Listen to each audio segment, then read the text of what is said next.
What's going on, guys? Austin here, and in this video, we are going to be taking a look at the extra points lines of Week 11. We're going to start with the Week 10 recap. Week 10, not as great as Week 9. I'm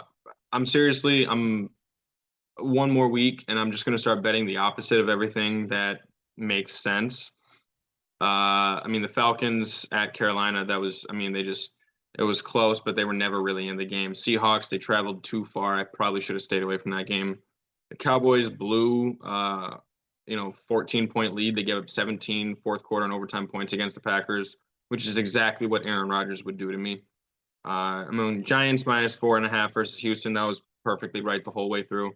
And then all of the smart money should have been on Philadelphia, but then for some reason Washington just decided to turn into like the 85 Bears or something like that. It was just such a stupid game.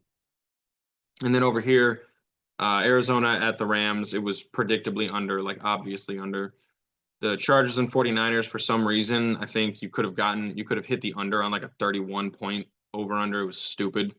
Dallas and Green Bay, Green Bay just didn't hold up their end of the bargain. They scored 17 points in the last like 10 minutes. And then Cleveland and Miami. Miami basically damn near hit the over themselves. And obviously Houston and New York, that one was just a good pick. It's just unbelievable. So that brings our record to 30-50 on the season. So for Week 11, here's what I'm looking at. I'm not even going to go by the numbers anymore, just because the numbers don't make sense. The Titans and Packers over 41.5. Why? Because that 41.5 just feels like too low. I know, it's crazy. Lions at Giants over 44.5. The Lions have a great offense, and the Giants, their quarterback is going to be able to move the ball with his legs on the Lions defense. The Panthers at the Ravens. I like the over in this one just because the Ravens defense is actually really bad. Like, it's actually really bad defense. But their offense is better, and the Panthers offense and defense, I know they sold on their offense, but they've still been able to score points, and they will against this Ravens defense. Over 41.5, it seems too low. The Vikings hosting the Cowboys under 47.5. The Cowboys, I don't think that they're going to give up the same, whatever was 33 points to Minnesota that they did against Green Bay. Both defenses, are going to be playing well. And both defenses are going to be playing an easier matchup than their previous week. And I don't think that the Vikings, after giving up, 30 points, and the Cowboys after giving up, I think it was like 31. I don't think either of them are going to be too happy in their meetings. So that 47, I think it's going to go under.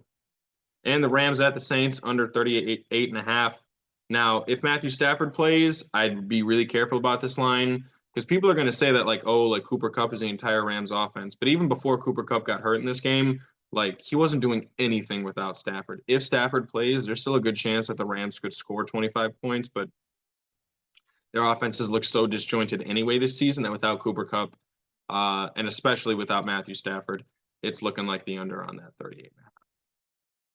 Now, I like the Bills minus 7.5 versus Cleveland. I think this is going to be a bounce back game where, the Bills did not play the game that they wanted to play. And I think especially if this game, if they don't have to play in the snow, I'm 1,000% going the Bills minus 7. The Colts plus 6.5 against Philly. Now, Philadelphia does not stop the run very well. They do stop the pass. But with the Colts, that's almost a negligible point, because the Colts can't really throw the ball anyway. They're just going to be running the whole time. And so with Jonathan Taylor, I think they'll be able to keep the game close, but I still think Philadelphia wins the matchup. Jets plus 3.5 at New England. To be fair and honest, I think the Jets should be favored in this game. I think it should be at least a pick 'em. So, if I can get 3.5 points in one direction, especially that half a point, if it was 2.5 points, I'd be a lot more nervous about it.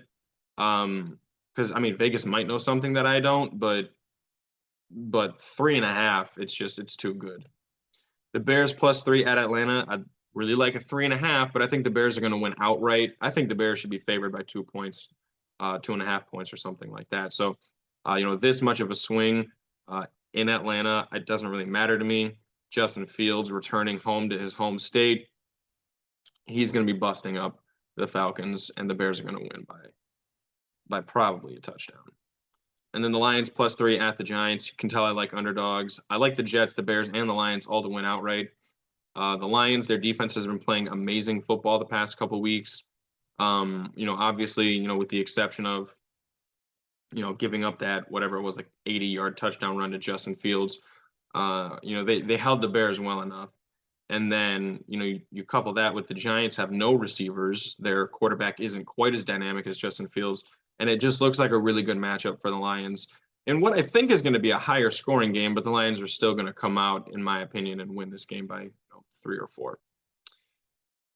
So those are my lines of the week. Let me know what you think in the comments down below. Be sure to like and subscribe and stay up to date on all of our future content.